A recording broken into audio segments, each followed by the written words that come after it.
Good morning, everyone. My people, welcome. This is yet another, I think that's the third episode of our one-on-one conversation with eminent members of the petroleum and energy sector across Africa. I am your co-host, Mr. Sana Kamara. Sending you greetings from Banjul. My co-host, Alan, from Uganda is on the call, and together we will be taking you through today's session. We are expecting our guest in the next, hopefully 10 minutes or less, but we are expecting her to be here 15 minutes into the hour. So this is me telling you good morning from Banjul and formally welcoming you all to today's event. Madam Olu, welcome. Thank you. Good morning. Thank Hello, you. Yes, please, loud and clear. We welcoming you to our event today. My name is Mr. Sana Kamara. I'm the co-host speaking to you from Banjul. My colleague is Alan. Alan is in Uganda.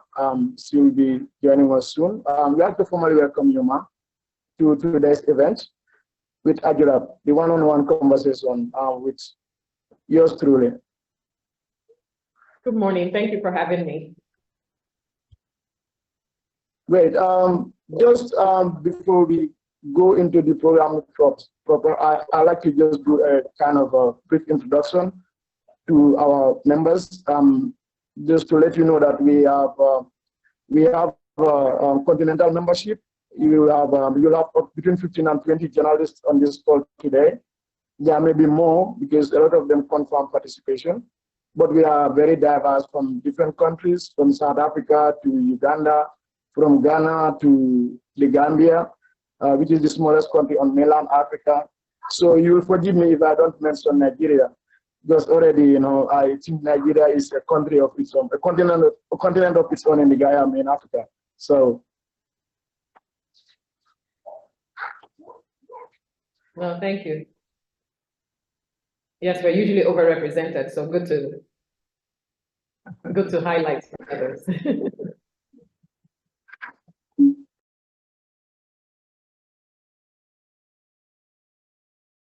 Like you said, she's currently the special advisor to the president of Nigeria on energy. It's a cabinet portfolio, a role that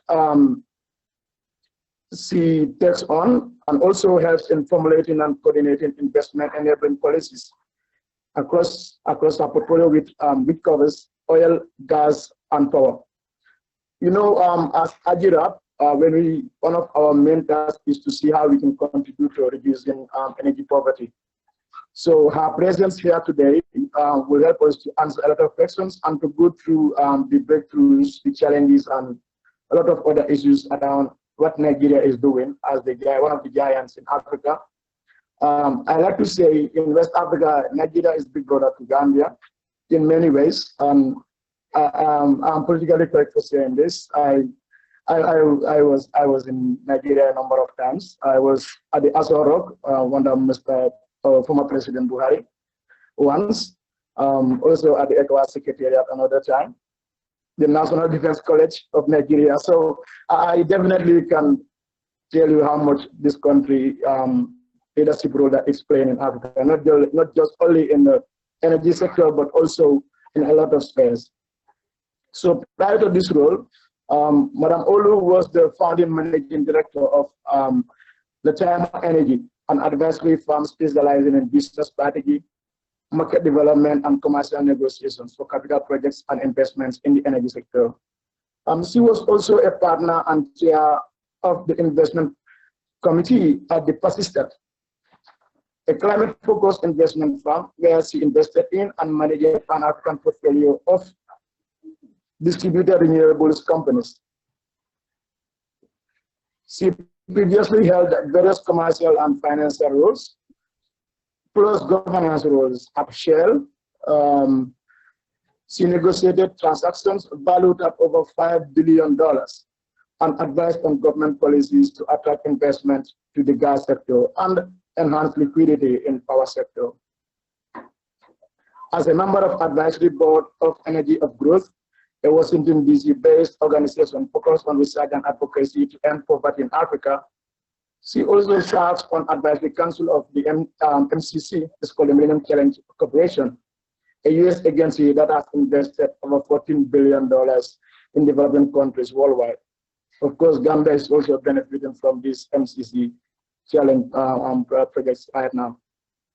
So with over 20 years in general management and investments and public policy experience in the oil, gas, and renewable sectors across the sub-Saharan Africa, she writes and speaks on issues relating to intersection of energy and economic growth on the continent.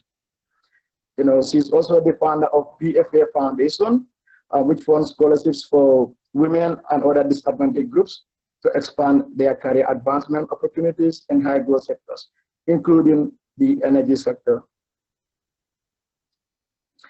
She holds a BA, magna cum laude, from Long Island University, a master's degree in public policy from the Harvard Kennedy School of Government. So, Madam, you're welcome on the call. Thank you. Thank you very much.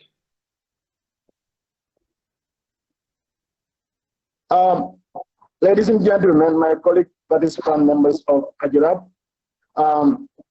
after welcoming our guest and introducing her, I'd like to open the discussion for question and answers.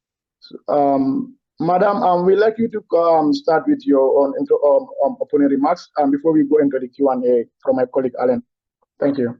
I'm looking forward to chatting with you to help us translate some of the challenges that we see in our energies across the energy sector in Nigeria.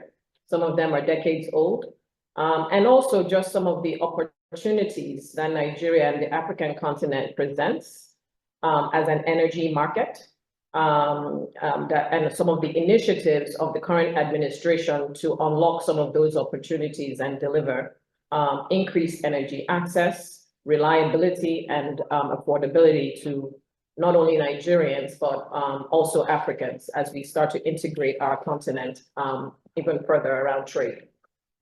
So I think that the conversations today will be, so it's a dialogue as opposed to a lecture. So I welcome the questions. I'd like this to be quite interactive where, you ask us, questions around what we see, what the opportunities are, what the challenges are, and potential, and what our proposed solutions to those challenges are. And also to invite us to note what our potential blind spots may be, so that we can start to address some of those challenges as well. If we look at this office was established, one of the first offices to be established in the current administration under the President Bola Ahmed Tinubu's administration. And I think that it's a strong indication of where our priorities are, that we understand that without energy, there is no growth, and without growth, there is no progress. And progress really and that without progress, we don't get to live up to our God-given potential as Africans. And so the priority has been from day one to solve our energy, to come up with solutions that really focus on how we attract investments into the energy sector, all the way from upstream to downstream.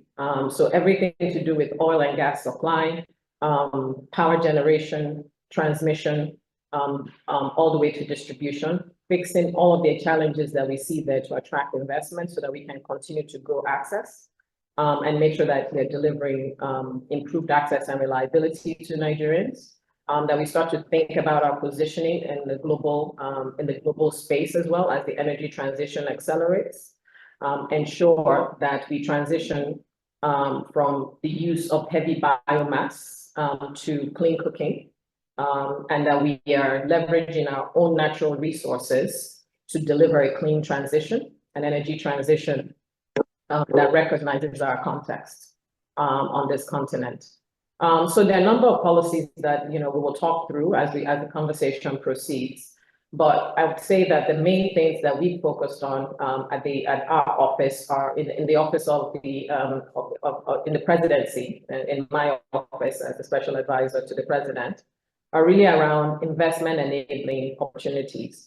How do we make sure that we reverse the decline in investments over the last decade?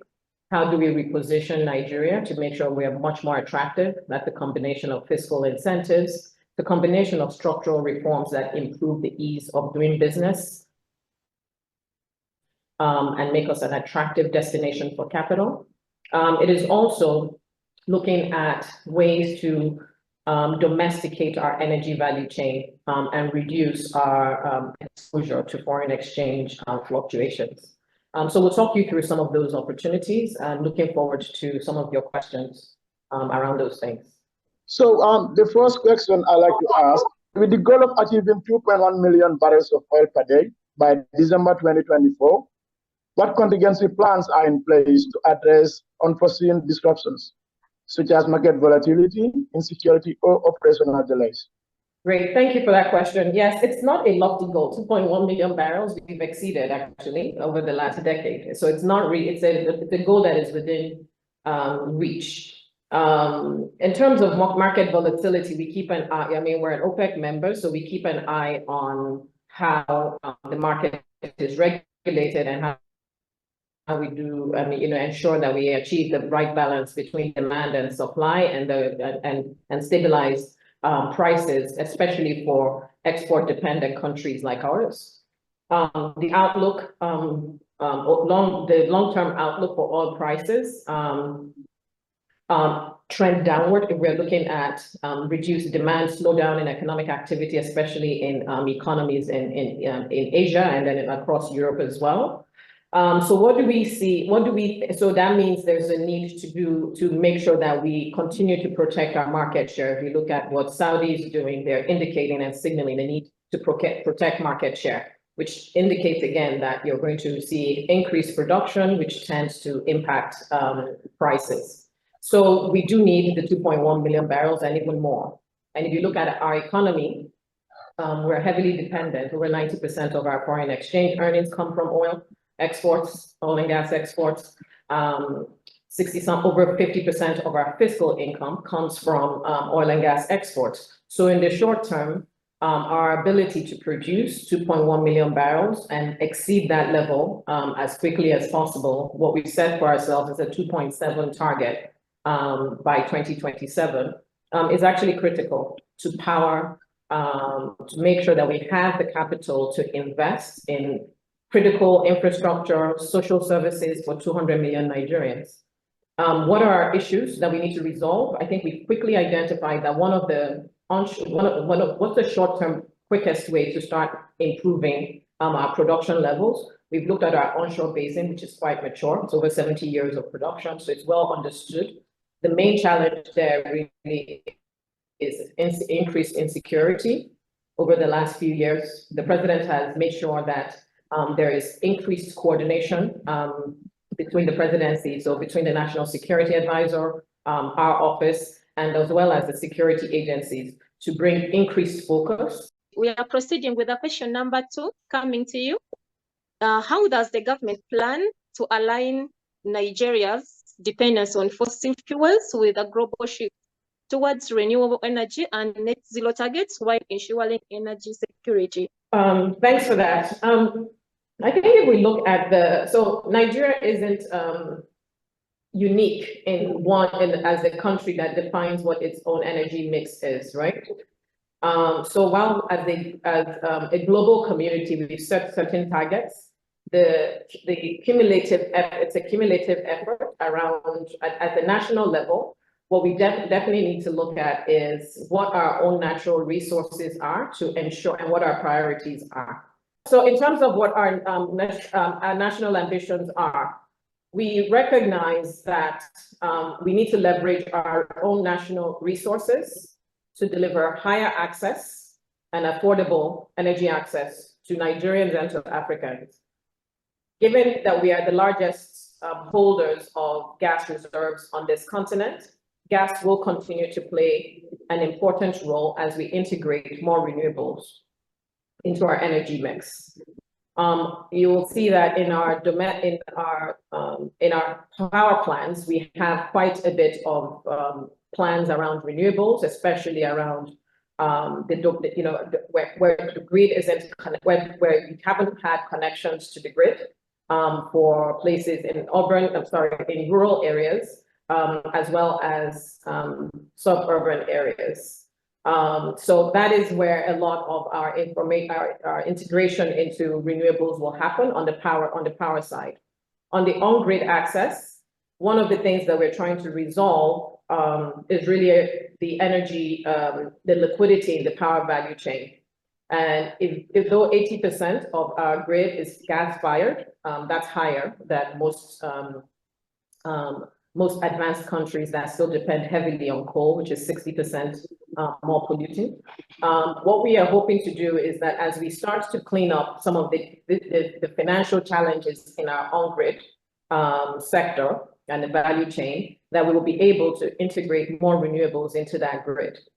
So there is but do we see a high role for our gas? Absolutely, which is much cleaner than oil. We have significant plans to use that gas to displace a lot of our decentralized power generation that comes from diesel-fired generators, PMS-fired generators, and we're going to use cleaner solutions that include gas and solar, and in some cases, small-scale hydro, to ensure that we leverage decentralized, our plans around displacing heavier polluting fuels in decentralized power generation, and complement that with our on-grid plans as well. We are proceeding to our question number 3, Mrs. Olu. What measurable impact do you anticipate from the 5 new presidential directives on streamlining gas project contracting, and how do they improve project timelines and cost efficiency? Okay, let's take it back to why we needed to have those directives in place. We see an opportunity for ourselves on this continent. We are the largest oil producer on the continent. We are the 6th or 7th largest exporter of LNG into the global markets. We are the largest reserves holder on gas on the continent as well. But when we looked at our levels of production relative to the reserve base, we saw that was low, significantly lower than most oil and gas exporters.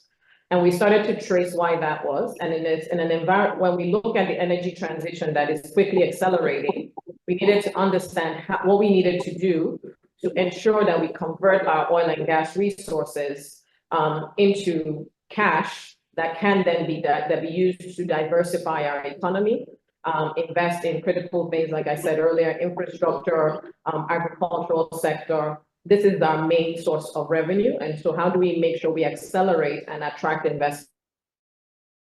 We found that there were a few things that we noted a decline in investments, partly due to the insecurity challenges that I mentioned earlier. But more importantly, it's because our fiscal incentives, when you look at the revenue share or the profit share between government and investors, we needed to rebalance that compared to all the other investment destinations that a lot of these investors have access to. So we took a look at a lot of the operators, a lot of international operators who are in our market, who are the leading investors in this space, who are still very interested in investing in Nigeria and have been advocating for ways to make us more competitive. So we spent more time and said, okay, what do we need to do to ensure that, one, our gas is competitive for investment, because it is critical to our ability to power our economy, industrialize our economy, and maintain or grow our ability to continue to be a leading exporter of LNG into global markets. We looked at our reserves in gas and noted that close to 70%, over 70% of them remain undeveloped, and 50% of that was non-associated gas. So we needed to offer more incentives to ensure that this would be attractive and will rank in global portfolios and will be one of the top. So Nigeria will start to look at like one of the top destinations for capital investment. When we first started that exercise, we noted that we're close, in some cases, we're close to the bottom. Some cases we're just in the middle. What that means is that when investors who have access to opportunities globally are looking to invest, Nigeria isn't top of the list and doesn't screen. So the first thing we needed to do with those fiscal incentives to make sure that whenever they're looking at opportunities globally and where to allocate capital to, Nigeria is one of the top 3. So that's one of the first directives that was signed around enabling more investments and attracting investments into the gas sector, which is critical to a lot of the things that I mentioned earlier. We also looked at our oil production, and we noticed that the PIA, even though that PIA was passed in 2021, it took 20 years to pass it. And we were looking to see, when we reviewed to see where we've seen investments that have been attracted. To be honest, there was a gap. And so we knew that that indicated that there was still more work to be done. And there are 2 other things that were required, and in significant engagements that we held with the operators, the investors, there were other things and reforms that were also required of us to make sure that we reduce the execution timeline. So when you find reserves, how quickly can you bring it to market and turn it to money that you can then use to invest in schools, in hospitals and roads? We found that we were significantly behind many other countries. Some people between the time they find, they find something. Some of the projects that we were looking at were, these were fields that were discovered in the 60s, some of them in the 90s, and yet we hadn't been able to convert it into a project because of some of the challenges in the way we operate in our environment. So the second incentive, the 2 other directives, 40 and 41, were basically saying, 41 and 42. Basically saying that we should take a look at the ways in which to make ourselves a lot more efficient and much quicker and nimble in the way we execute projects. We found that sometimes it takes us close to 38 months. That's over 3 years to award contracts. So the president directed that we look through those processes and reduce that timeline to 6 months. When we looked at the level of contracting management that our national oil company does, and realized that close to over 60% of the contracts that they manage don't actually add a lot of value. That's not where significant value lies. So we said we lifted that threshold so we can drive further efficiency in our national oil company, so there's less interference, and we give the operators the ability to act quicker. If they want to drill wells, they can do so quickly without having to revert to any government official. They quickly do that, and we made sure that there are other ways in which we monitor cost efficiency and all the other things that we're concerned about. The other directive, the other directives that we got signed were really around how to enable more access and more affordability around things like and incentivize more investments in the downstream. So we talked about how to attract investments into the upstream side. The other directive was really around fiscal incentives to ensure that we accelerate our energy transition, to the point that you raised earlier. How do we make sure that we have a gas-powered economy? We have to make sure we're incentivizing investments in that downstream value chain. How do we make sure of that? With very limited capital from the government side, we have to look at smart ways to catalyze. And we looked across the globe and realized that the electric vehicle revolution that you've seen was really driven by government incentives, tax waivers, duty waivers, things like that. So we adopted a similar approach here to make sure that we could attract investments into the downstream gas value chain, whether that's cooking gas, whether that's the CNG value chain, whether that's the electric vehicle value chain, ensuring there are more renewables into the mix. How do we make sure that we attract investments, not only in on the upstream side, but also on the downstream side? So we offered fiscal incentives to that effect. And we have been able to attract close to $500 million of interest since December of last year. To speak to the effect of the upstream one, within 4 months of that presidential directive to attract investments into the upstream gas supply, a beta gas field that was discovered in 1965 was finally hit final investment decision, just shortly 4 months under 4 months after the presidential directives were signed. So we bridged the gap between a quick gap between designing the policy. All of this happened within 12 months of this administration, right?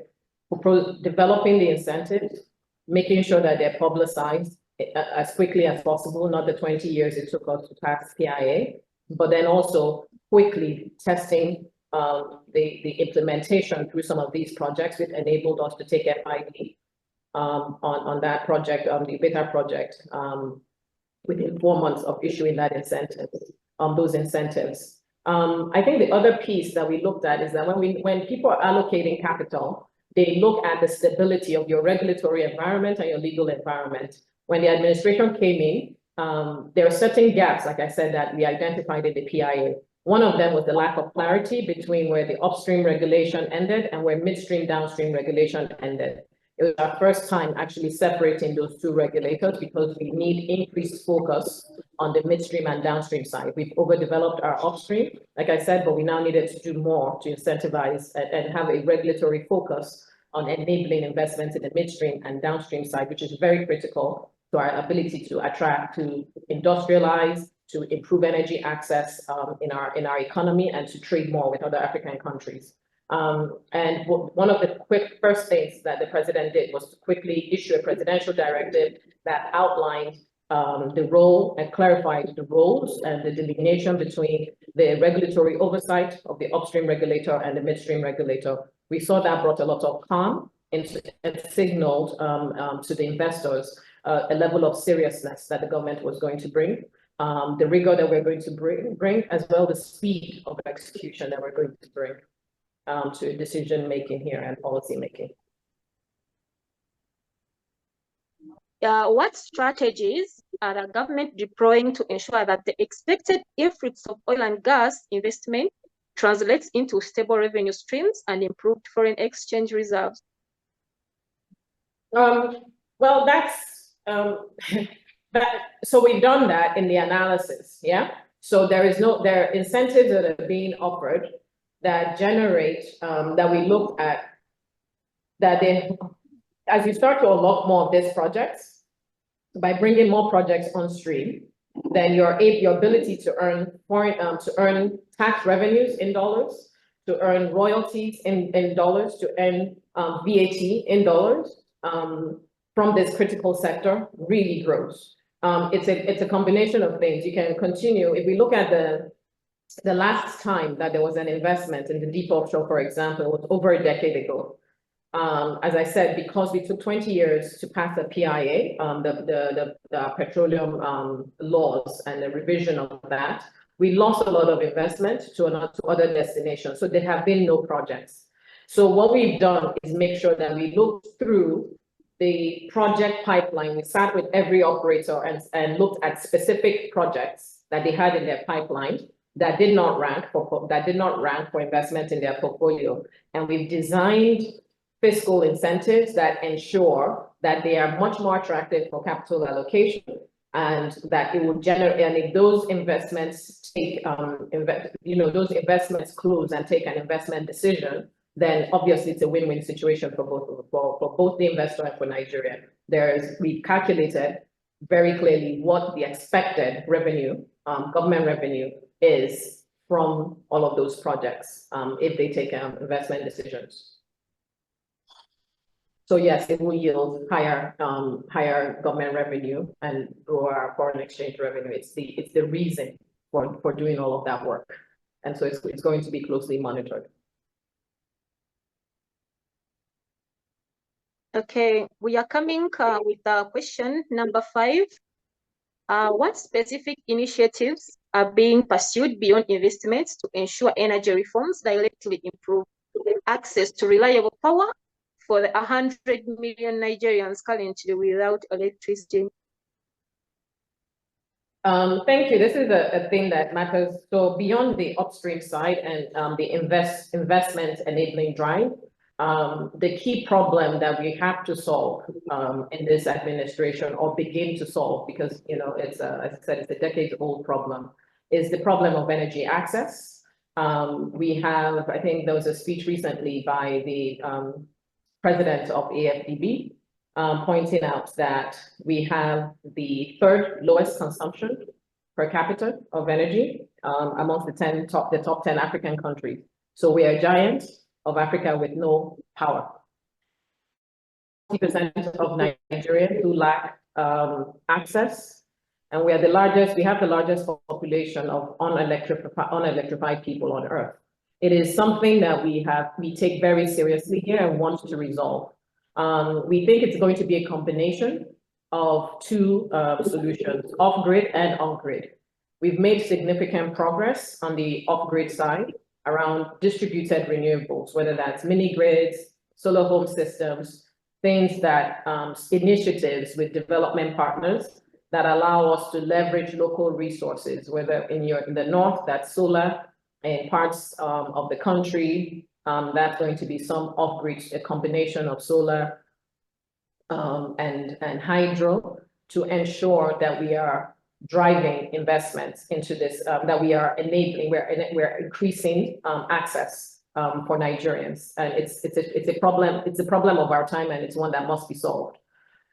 What are the things that we're working on? We looked at our value chain and we looked at where the problems are and where the area of focus should be. We looked at, on the on-grid side, we look at generation capacity, and we see that a lot of investments have gone into generation capacity, but a lot of that generation capacity is stranded. We looked at our transmission, which has hovered around 8.5 gigawatts for over a decade since privatization. Then we looked at distributed power. It's still closer to it oscillates between 4 and 5. And if you've got, that means you have close to 10 gigawatts of power stranded upstream. So the work you probably need to do in the short term is how to unlock that stranded power and enable more access to businesses and homes. And the critical challenge that we found across that sector was really a financial liquidity problem. Close to 40% of revenue is lost in that sector because we do not have customers. Most end users are not metered, and the distribution companies don't have the discipline to collect. So it's a combination of discipline as well as technology to collect more of their revenue. We've seen examples where distribution companies have the combination of that discipline of going after ensuring that every electricity electron that is delivered to a customer is paid for or accounted for. You see that they have better liquidity. And for the bulk of the other 11 discos, that's not the case. So one of the initiatives that we're working on here is to ensure that we quickly bridge that gap in terms of revenue, ensuring that there's increased revenue and cash flows coming into the sector that help us pay for all the investments across the value chain. So the main initiative that is being driven out of the office here is a presidential metering initiative that looks to close the metering gap for 60% of Nigerians who do not have access to electricity, who do not have access to a meter, to make sure that we have we understand very clearly where we should direct investments to increase access, that we are able to collect revenue for the electricity that is being delivered, and to ensure that that value chain is a lot more liquid. So the discos collect more revenue, and then we use that revenue to pay for distribution and investments. We use it to pay for transmission investments. We use it to pay for the generation capacity that is currently stranded. So that's problem number one. The other thing that we've seen is that because we haven't moved as quickly to cost-reflective tariffs, we've accumulated quite a bit of debt in the sector. So the electricity costs a certain amount, the government intervenes and says we should not charge above a certain level. So the gap between those two, sometimes the government has a challenge in paying it because they're competing needs. So how do we make sure that we commence or continue our trajectory towards cost-reflective tariffs, make sure that those tariffs are actually a lot more efficient, drive efficiency within the transmission space and the generation space and the distribution space, so that those costs are also affordable and yield the necessary return for the investors, but also start to look through how we clear some of the backlog of debt that has accumulated on all of the investors that have have allocated capital to this sector. And so that's the other initiative that we're working on. How do we clear that backlog of debt to improve the attractiveness of that sector to investors so that they can deploy more capital into the distribution end of that business particularly, and also to the generation capacity to continue to encourage those folks who made these investments, who had this investment stranded because of the liquidity challenges, to encourage them to stay the course and deliver more power to our industrial clusters, to higher income, to homes that have incomes, and have the capacity to pay. And for those who do not have the capacity to pay, to ensure that we are smarter and use more technology to deploy direct subsidies to them. How do we ensure that critical sectors like agriculture or education sector, critical social sectors who should have maybe different types of tariffs, get those tariffs paid, or the government is a lot more efficient in the way it directs its subsidies, is another initiative that we're working on, because we believe that a combination of those things, a movement to cost-efficient, cost-reflective tariffs, improved collections through metering, and removal of the debt overhang improves the liquidity of that value chain, allows us to attract more investments into that sector, and ensure that more Nigerians have access to electricity. Thank you, Madam Olu. Guys, we are going, we've gone like halfway into our questions. I'm stepping in for the next 3 questions, or at least 2 questions. Just to announce that Madam will be taking questions from the participants. So in the meantime, if you have questions, you can post them on either on the Zoom platform or on the WhatsApp group, webinar WhatsApp group, and we will announce you, we call on your name after she's done with this presentation. So Madam will ask you to bear with us. We are very passionate about this energy narrative going around Africa, and we are learning, but we are also trying to look for very relevant information that can help us to do this work of influencing, not completely taking charge, but at least doing our bit to influence the narrative of energy, poverty, and transition in Africa. So I'll go to question 6 right away. Nigeria has a very rich endowment in terms of oil, gas, and renewable energies. Can you elaborate on opportunities available in these different sectors in Nigeria? Yeah, thank you. I think the opportunities are endless. If you look at us, we're a 200 million population country. That is a potential massive market. We have, as you said, some of the largest endowments when it comes to energy resource, largest reserves on the continent when it comes to gas, top oil producer. In terms of solar power, we see quite significant opportunities in the northern part of the country. We've got significant hydro resources as well that need to be brought on stream. So there's significant opportunities in the market. If we look at, if you're an upstream investor, this is one of the most de-risked, well-known basins in the world. We've been producing here for over 8 decades. In fact, Shell came here in 1938. So it's a well-established province, and even the challenges are very well known. So that means, for me, that's an opportunity, because once you know what the problem is and you know it quite well, when there is a willingness to solve that problem, where there is competency to solve that problem, it can be solved. And as we've demonstrated with some of these presidential directives within the 12 months, the first 12 months of this year, first 12 months of the administration. So the opportunities are endless because we see a lot of capital still allocated to this sector, despite the energy transition. But we also have a sense of urgency because we know that the energy transition is accelerating, and so we need to invest, we need to make sure that these reforms are unleashed and implemented as quickly as possible. Hence the need to drive it from our office, the coordination of that implementation, again, with presidential backing, to ensure that we attract a lot of these investments in short succession. So there are opportunities here. We see significant renewed interest in our sector as a result of these directives, and we'll close the gap. We'll ensure that a lot of these initiatives and these policies translate to meaningful change in Nigerians' lives. Oh, thank you very much. We go to question 7. What new policies or incentives has the President Bola Tinubu administration introduced to attract and retain both local and international investors in Nigeria's energy industry? Sorry, what are the initiatives that we're taking to attract investors? Is that the question? Yes. The question is the new policies and incentives introduced by President Bola Tinubu administration to attract and retain both local and international investors in the energy industry. We've gone through some of those things, but I'm happy to repeat that again. When we take the fiscal incentives on gas, a lot of our investors in the big gas fields are international investors who've been here for over 60 years, some of them over 80 years.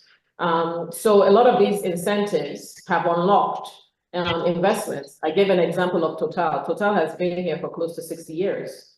They intend to remain here, and they've made an investment of close to, with their partner, NNPC, have made an investment of close to $600 million shortly after these directives, less than 4 months after these directives were issued. That's an indication of success. There's a direct link to retain investors, but also signal to other investors who are interested in this market that we have reopened for business, and we're serious about making sure that the ones who are here and who've stayed the course with us remain and have access to opportunities and are rewarded for their patience. And then for the ones who, and they will become the ambassadors for the new ones that we're trying to attract. Because as you come into these markets, whether you're any new entrant, will talk to the existing ones. And our ability to retain those existing investors is really critical to our ability to also attract new investors. They will be the ones who give the references around what their experiences are. And so our focus is making sure that those experiences are positive so that the testimonials are positive and we continue to attract more new investors into this market and this sectors. Thank you so much. We are coming up with question number 8. How have you been driving the policy and collaborations needed to meet the Tinubu administration's energy reforms targets since your appointment as a special advisor?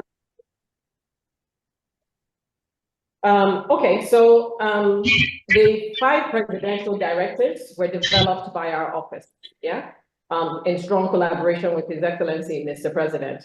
As I said, we recognized once we unified the exchange rates and removed the downstream subsidies on PMS, that we would have a need to start to accelerate investments into this sector to unlock more capital and stabilize the economy.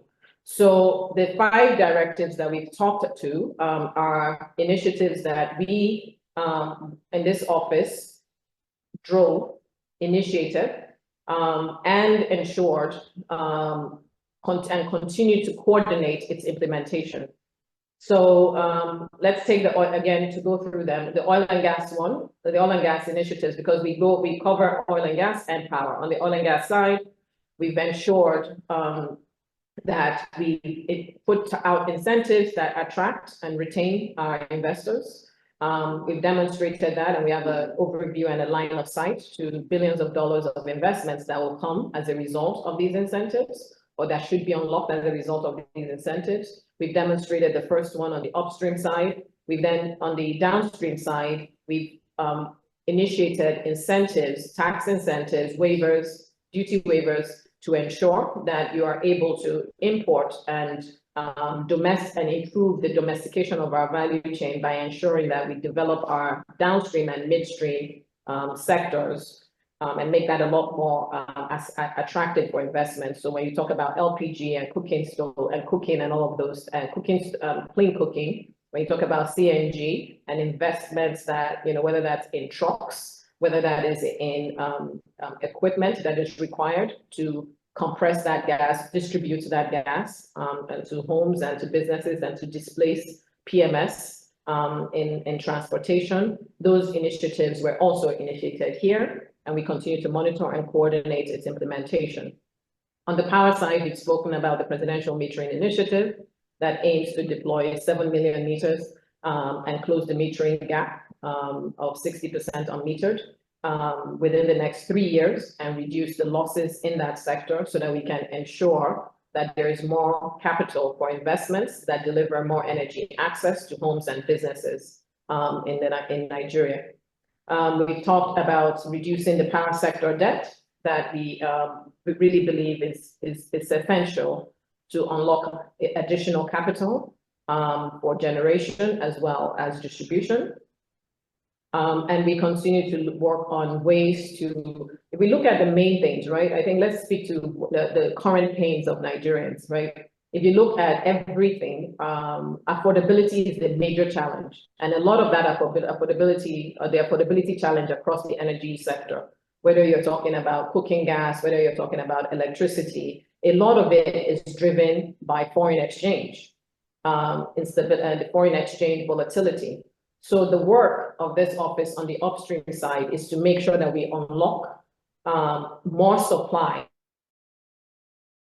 to stabilize our macroeconomic agenda, reduce and improve the value of the naira so that we start to curb inflation, accelerated inflation, and make this and ensure that energy, whether it's in the form of CNG, whether it's in the form of LPG or cooking gas, whether it's in the form of your electricity tariffs, becomes more affordable in the short term. In the long term, what we also want to do is ensure that we are domesticating our energy value chain. If a lot of that, a lot of the things, close to 70% of the inputs for energy, whether you're talking upstream or downstream, occurs from importation. If we're starting to domesticate, we domesticate our energy value chain. We open manufacturing hubs here for assembly hubs, whether that's for metering, whether that is for LPG equipment, where we start to domesticate and we want grow jobs. We have more people who are working here in Nigeria earning a higher income, who have the capacity and the earning power to afford more without government intervention. But we also reduce our exposure to foreign exchange volatility. So in the long run, it's these initiatives are meant to address the short term of allowing foreign exchange earnings, but in the long run, also domesticating our value chain and ensuring that we create jobs, whether in forms of local content, to ensure that Nigerians have the capacity to earn more and buy more.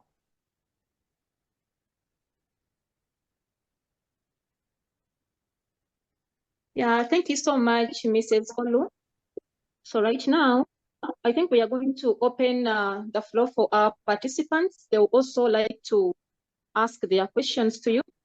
Yes, thank you very much. I already have a question from Altrix.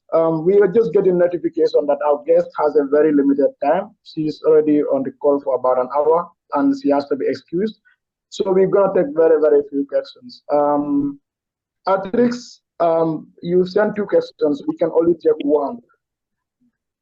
Yes, Michael. Should I go ahead and ask my question? Okay, go ahead, Michael. You go ahead. Okay, thank you so much. Mrs. Olu, Nigeria, we all know, is the largest oil producer and also the largest economy in Africa. Unfortunately, Nigeria has the poorest electricity supply as far as the African continent is concerned. Almost over 1 year now under the current regime, that is, the national grid has collapsed multiple times. Even this year, from January up to date, we have seen the grid collapse about 7 times. How are you assuring Nigerians that the power situation will improve?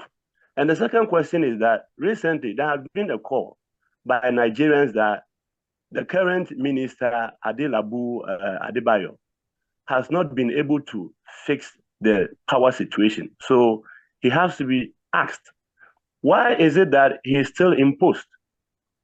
Thank you.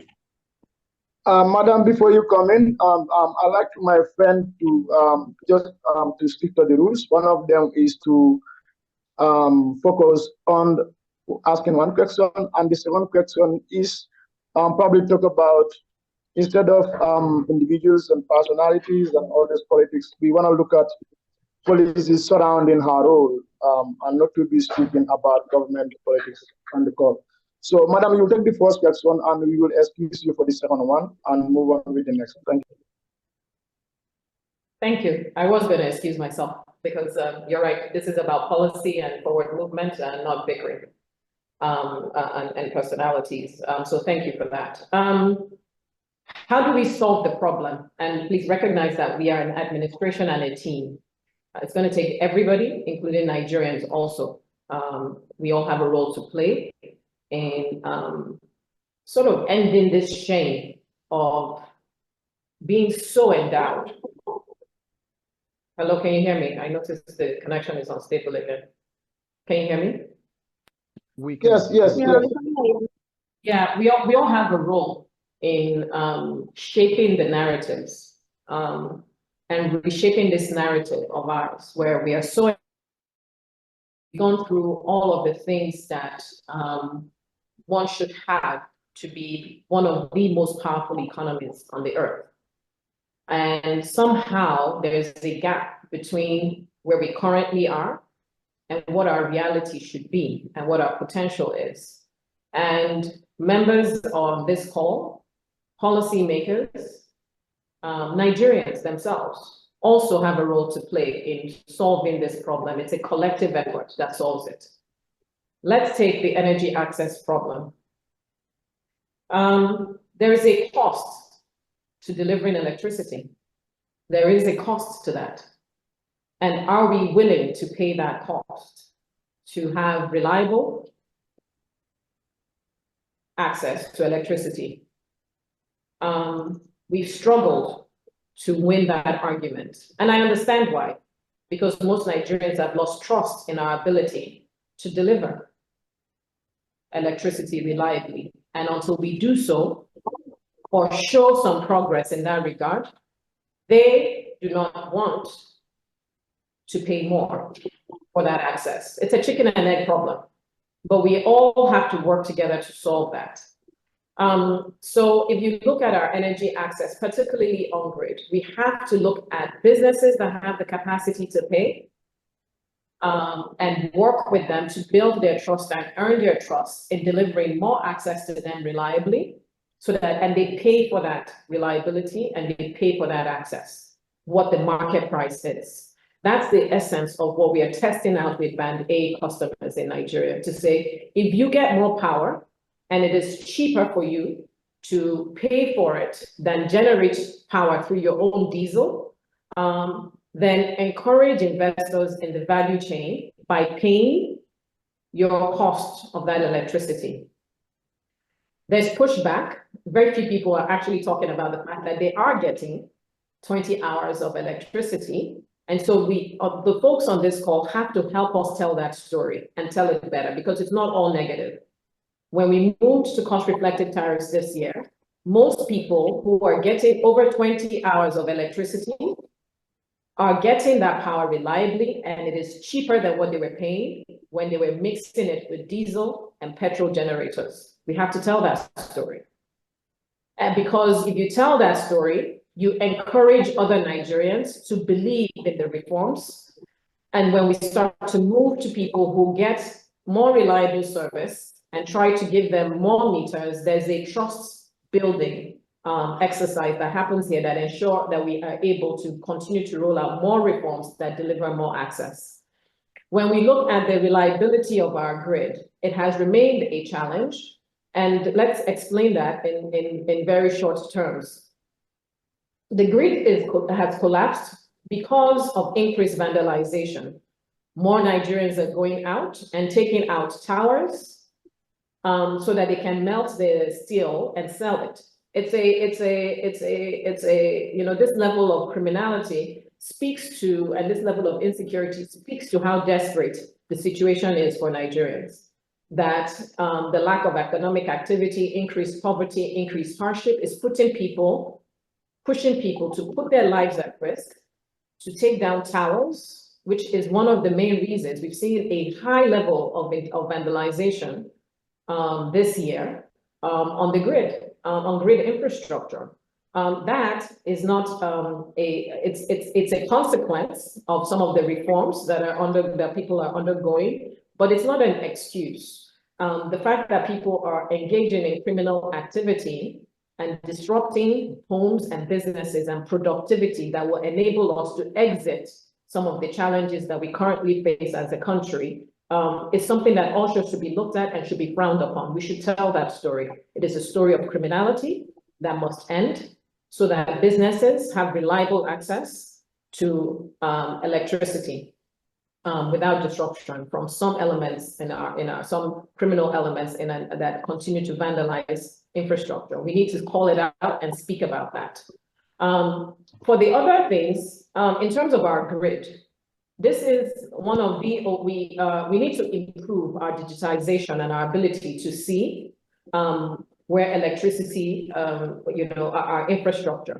How are we making sure that our grid is much smarter and able to balance demand and supply more easily versus just continuing to invest in infrastructure that we don't have a way of managing and monitoring with improved technology. There's so much technology out there that we need to deploy, and it's one of the main, so if you look at our presidential metering initiative, it's sort of the first phase of deployment of technology to ensure that we have visibility into what's happening, where there is demand, how to get demand to that, how to meet that demand without disrupting the frequencies or some of the challenges that we have to ensure that you're delivering that electricity in a more reliable manner. It's a technology solution and a deployment of technology versus more investment in hardcore infrastructure. And the other piece of this is that we're going to have to decentralize. Yeah, our grid currently needs to be developed in such a way, and we're going to do we need to start developing ways to decentralize this grid and make sure that generation and distribution is closer to the consumers, such that a disruption in Niger Delta doesn't mean blackouts in the north. And so the Electricity Act, the REA initiatives around on decentralized electricity are all things that are going to help ensure that the grid is a lot more stable. So it's a combination of all of these things, but it's really important that you have these engagements with us directly and allocate, we're more than able to take the blame of what we are not doing well as policymakers and where our blind spots are. Please hold us to account. That is what your role is. But you also have a responsibility to tell the full story around where our challenges are. We have a challenge around vandalization. We have a challenge around deployment of technology, which we're working hard on. And we are and with the Electricity Act and a few other things, we are decentralizing and making sure that generation, transmission, and distribution is closer to where areas of consumption and where there is capacity to pay as well. Hi, thank you. I really thank you for this opportunity and for coming here. I wanted to ask about the divestment deals in Nigeria's oil sector, because last week we saw the oil regulator, the NUPRC, announce that 4 of those deals that preceded the administration of this current government had been approved by the president. However, one of those deals, Shell's sale to Renaissance, was declined. Why was that deal declined, and what's the latest concerning that? What needs to be done for that deal to go through? Okay, thanks for that. I think, again, important to celebrate the successes, yeah? The ExxonMobil divestment it started before this, it predated this administration, and now it's closed. Yeah, there were some issues that have been now resolved with the regulator and a few other legal issues around that. The partners have sat down and are working towards that solution, and consent has been granted. And I think it's also important to recognize that there's been an accelerated rate of approvals for some of these deals, and the time, and there's an improvement, right? One of the feedbacks that we got was that it takes too long to close transactions in our market. If you look at the level of approvals that have happened and the speed at which they've occurred, and increased regulatory focus, you will see that there is definitely an improvement in trend. So there is one that is outstanding, and the regulator has indicated that there's some issues that need to be resolved. And the regulator, I'm sure, is committed to resolving those issues with the proper oversight on policy as well, on the policy side. I think, you know, what we've had to learn from really is the fact that one, we need to accelerate these investments. So if we look at where some of the if we look at the trend, as I said, it's an improving trend. There's one that is outstanding, but I am sure that in short order, it will be resolved with the regulator in a way that addresses our own objectives to continue to accelerate exits for international oil companies who want to not leave Nigeria, but focus on other areas, which is really the deep offshore and the gas businesses, because that's sort of where we see the big IOCs have high-powered, resilient capital, technical expertise to really help us unlock value in those very complex opportunity buckets, deep offshore and gas, integrated gas. For the onshore folks, we want to make sure that there is, for the people who are the independents who are coming in, we want to make sure that they align with our objective of rapidly growing production, which means there's need to ensure that there's the technical and financial capacity and that some of the obligations that need to be addressed are being addressed. And, you know, the regulator is obviously going through an exercise to ensure that that is the case. And once that is the case, we've seen, once those issues are addressed, we've seen that consent is granted. Again, I'll focus on the positive, which is that a lot of those transactions have now closed. There's one outstanding. And if we look at the fact that one has, a lot of them have closed, we have to have confidence that the remaining one will also close.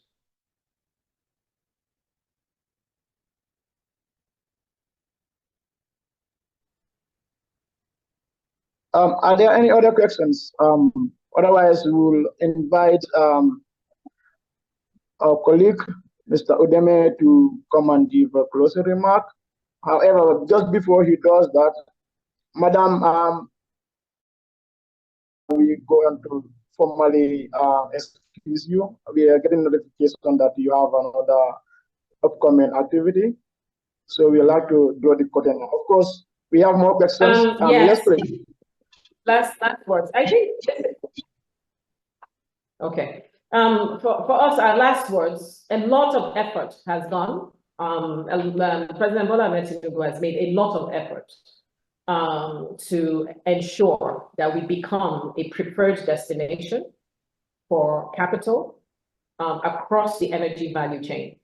And there is positive traction for the first time in a long time. We want that story told because it is not just in the interest of the administration, it is in the interest of Nigerians.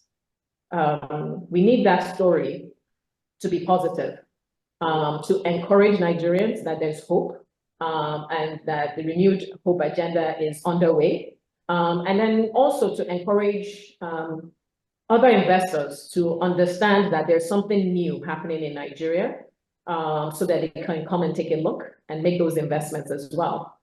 I think it's, we've done a lot to attract these investments. There's positive traction. We want to ensure that that narrative is out there. And for the things that we are still working on, we want to continue this dialogue and this collaboration between esteemed members of the press to ensure that, that our policies are data-driven, but also speak to the pain and to the problems that Nigerians want to have addressed in their daily lives. At the end of this all, it's not only to attract investments, the objective is to improve Nigerians' lives and power prosperity. And so we encourage you to continue. We thank you for this opportunity to share what we're doing. And for the challenges that have been posed on this call are things that we need to improve on, and we want to continue this dialogue. So thank you so much for paying attention to us. My name is Fudeme Akpan. I want to use this opportunity as part of the closing remarks to thank the special advisor to Mr. President very well. We are very proud of you. We are very grateful to you for all the good works you are doing in the cabinet. We also thank you so much for sparing your precious time to come and share the great feats this administration have done, especially through your own portfolio with us. We are indeed very grateful to you. We also want to assure you that these conversations, these contents will properly articulated and published in the mass media for everyone to know what efforts have been put into the various issues you have raised with us.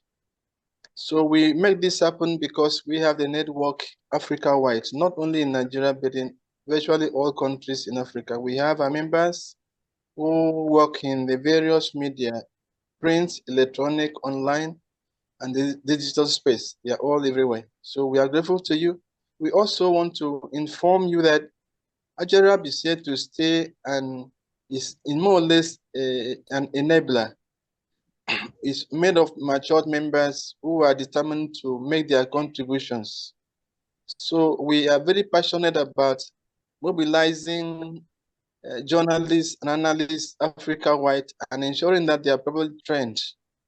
They are properly trained and their capacities are well built up to a point where they can make their various contributions in a very proper way.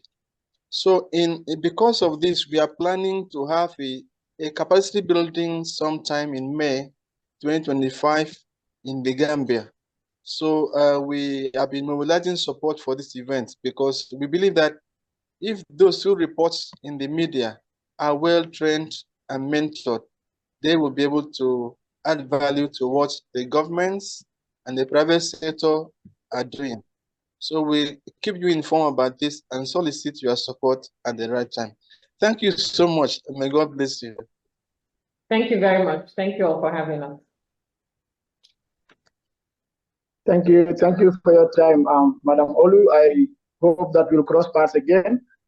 We'll be happy to host you here again. And whenever you're in Banjul, feel free to ask for me. I'll be happy to have a chat over coffee to do some stories. Of course, Gambia, we are looking so much to Nigeria's success story, and we are getting inspired. We wish you all the best in your role, and God gives you good health.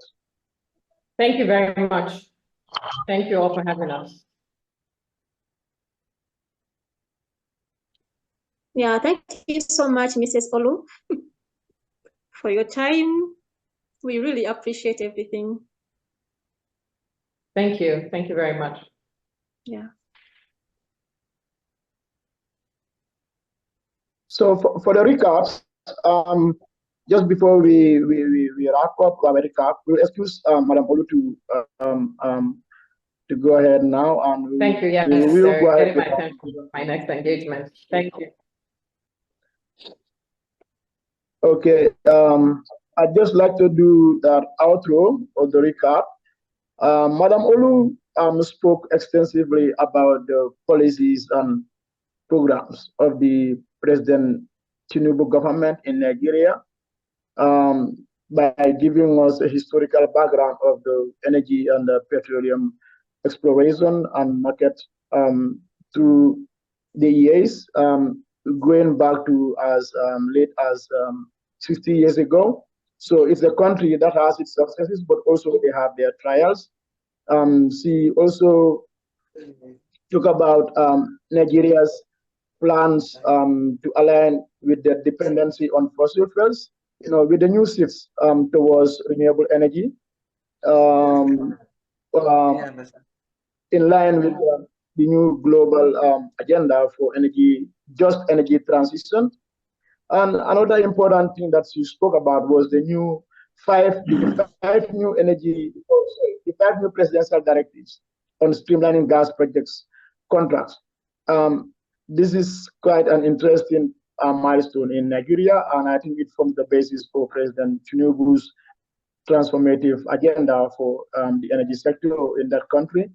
Of course, there are a series of other interconnected questions. Among them are the investment opportunities that are there, and then what kind of policies are put in place to ensure that investors from both Nigeria and outside of Nigeria are taking advantage of this. Of course, this also look at the role that Nigeria plays in Africa, but certainly in West Africa, in terms of these successes and how they can be replicated in other countries. So it can at least inspire other countries to also follow the footsteps of Nigeria. These, among other things, were the theme or the main focus of our discussions today. We'd like to thank all of you for your presence, for your participation, and we'd like to apologize to those of you who may have intended to ask questions, but we are unable due to the time schedule that we have with her. Thank you from me in Banjul, Sana Kamara. Bye-bye.